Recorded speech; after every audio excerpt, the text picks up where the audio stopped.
So a lot of people focus on the things that they don't want with a funeral because they don't really know what they do want. And a lot of that just comes from not knowing what kind of options are available to them.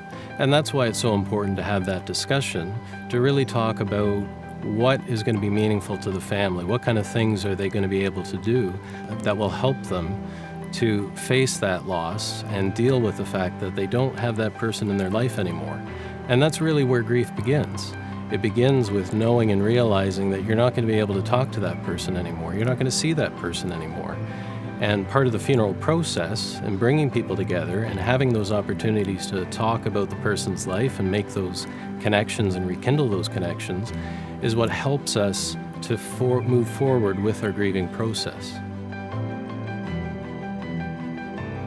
So one of the best ways to find what we do want in terms of a funeral, celebration of life, is to open up the conversation. Have the conversation with our family and even our friends and try and open up and find out what's going to be meaningful for them. What can we do at the time that's going to help them to express their grief and express the loss and give them an opportunity to come together in a meaningful way. And it's surprising what comes up and what kind of opinions and feelings people have about that subject. In the end, what matters is taking the time to find the funeral that fits. And part of that is really having the conversation ahead of time, and that really makes all the difference.